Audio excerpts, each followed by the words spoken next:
Muitas pessoas dizem que para ter Deus não precisamos ir na igreja. Até algumas dizem a icônica frase: "Eu sou a igreja". Mas será que realmente para ter Deus não precisamos ir na igreja? Bom, essa resposta não é tão simples assim. Primeiramente, vamos ler um texto que se encontra em Hebreus, no capítulo 10, versículo 5. Não deixemos de reunir-nos como igreja, segundo o costume de alguns, mas encorajemos-nos uns aos outros, ainda mais quando vocês veem que se aproxima o dia.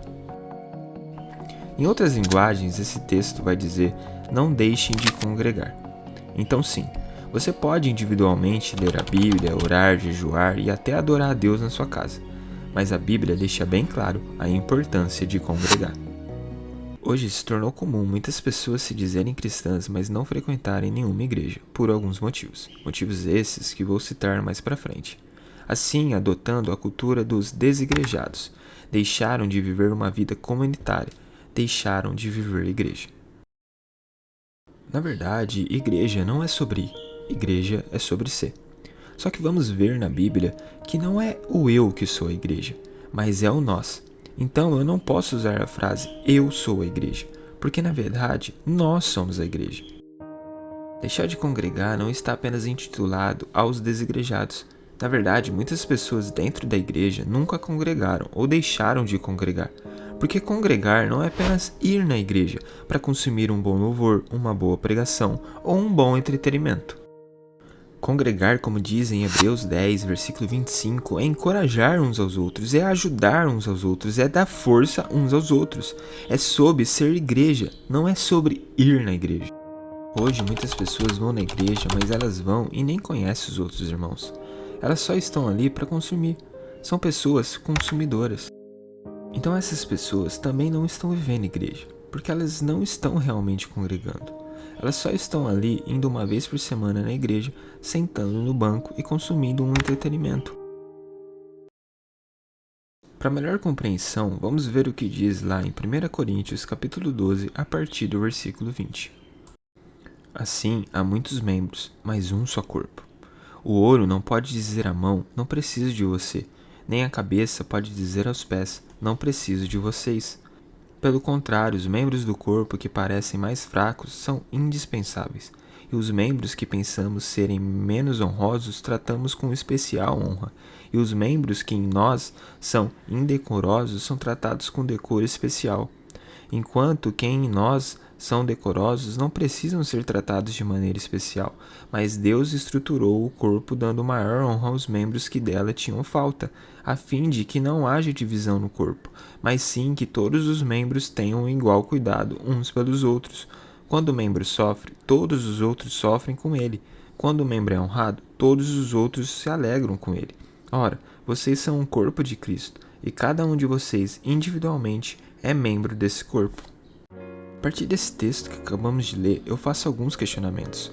Um membro que não está cumprindo a sua função correta no corpo tem alguma serventia?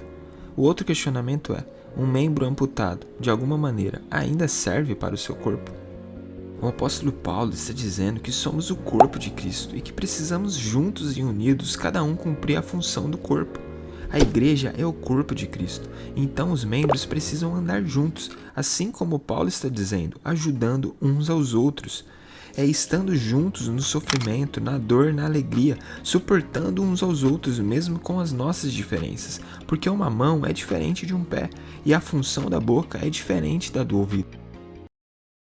Respondendo à pergunta do começo do vídeo, precisamos ir na igreja para ter Deus? Bom, minha resposta é: não precisamos ir na igreja, mas precisamos ser igreja. E ser igreja está relacionado ao juntamento dos membros do corpo de Cristo. Ser igreja está relacionado a viver uma vida de comunidade. Ser igreja está relacionado a congregar. Se você não vai na igreja, não quer dizer que Deus não pode te abençoar, que Deus não pode fazer as coisas para você, que Deus não pode te tocar, que você não pode sentir a presença dele. Não é sobre isso que eu estou falando, mas eu estou falando que ser igreja foi algo estabelecido por Deus. E se você diz que você ama esse Deus acima de todas as coisas, como que você pode deixar de fazer algo que ele mesmo estabeleceu para o seu povo? Mas agora vem outro questionamento. Qual que é a relação da igreja com a salvação? Se eu não for na igreja, eu posso ser salvo? Se eu não viver na igreja, eu serei salvo mesmo acreditando em Jesus Cristo?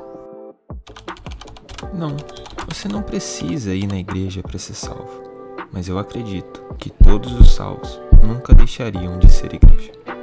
Se você teve um encontro com a graça de Deus, e se você entendeu o sacrifício de Jesus naquela cruz, e você entendeu que a vontade dele é que a gente viva de uma forma comunitária, para que de alguma forma nós possamos ajudar uns aos outros e possamos mostrar para o mundo a marca de Cristo através da nossa vida, através da forma que vivemos igreja, você provavelmente teria o desejo em ti de viver igreja. Jesus disse que a lei se baseia em 2 mandamentos. E se nós somos salvos, foi escrito em nosso coração através do Espírito Santo toda a lei. Jesus disse que a lei se baseia em amar a Deus de todo o coração, alma e entendimento, e o seu próximo como a ti mesmo. A minha pergunta é: como que vamos amar o nosso próximo se a gente não está vivendo igreja? É muito fácil amar pessoas que eu escolho conviver com elas, mas a igreja une os diferentes. Se nós somos o corpo de Cristo, somos membros distintos uns dos outros. Somos unidade, o ajuntamento dos diferentes. A igreja nos faz aprender a amar aqueles que são diferentes de nós. Juntos aprendemos a suportar uns aos outros e começamos a viver em amor. Essa é a marca da igreja, o amor. Muitas vezes estamos dando o exemplo ao contrário para o mundo, porque não estamos congregando, não estamos vivendo a igreja da forma correta, porque nós não estamos suportando uns aos outros, nós estamos falando mal dos nossos irmãos, estamos causando confusão e contendas dentro da igreja, estamos falando mal da igreja, e não foi para isso que Cristo nos chamou. Cristo nos chamou para que a gente vivesse em unidade, mas que vivêssemos em amor. A igreja de Tessalônica é um exemplo de como uma igreja vive em amor. Eles tinham contextos culturais, sociais e raciais distintos e pessoas diferentes de classes sociais, mas mesmo assim viviam em amor. E ainda pior, estavam passando por perseguição, muitos estavam morrendo por amor a Cristo e mesmo assim eles continuavam firmes na sua fé e vivendo em amor uns aos outros. Uma das marcas da igreja de Tessalônica é o amor entre eles. Em Gálatas capítulo 5, Paulo vai falar sobre o fruto do Espírito. Se você analisar cada fruto, você vai ver que o fruto não é para benefício próprio, mas é para o benefício do próximo. Amar, domínio próprio e entre os outros são benefícios para o meu próximo. Porque você já viu uma árvore comendo o seu próprio fruto? Uma árvore frutífera alimenta os outros, ela não se alimenta do seu próprio fruto. Nós somos árvores frutíferas que precisamos frutificar e oferecer os nossos frutos para as outras pessoas. Então, amar o próximo sem ser igreja é algo muito difícil, se não impossível, porque sem ser igreja você só está amando aqueles que você escolheu amar. Ser igreja significa amar pessoas que são diferentes de você, que talvez você nunca teria contato.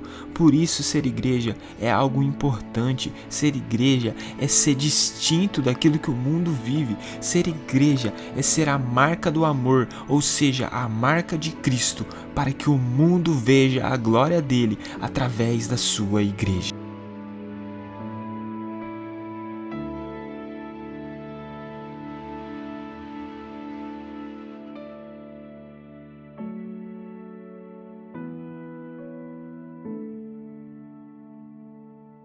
Sabe, existem contextos de pessoas que queriam tanto fazer parte de uma igreja, fazer parte de uma comunidade, mas não podem, porque não tem igreja na sua cidade, no seu país.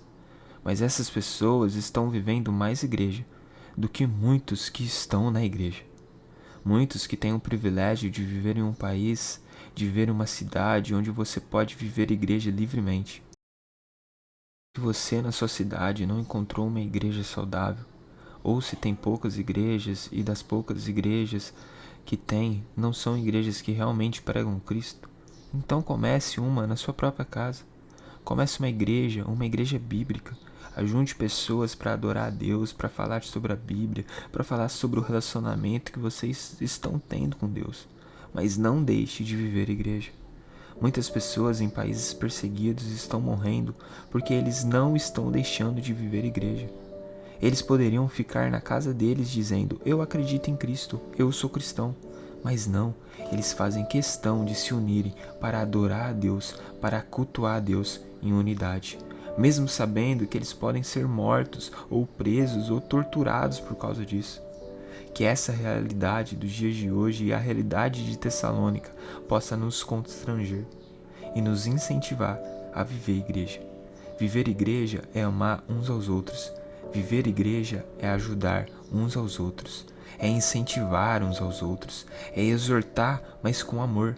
Viver igreja é crescer e se tornar um cristão maduro com o incentivo de outras pessoas.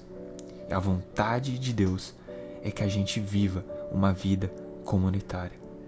E se você ama a Deus acima de todas as coisas, você está interessado em viver aquilo que é a vontade dele para sua vida.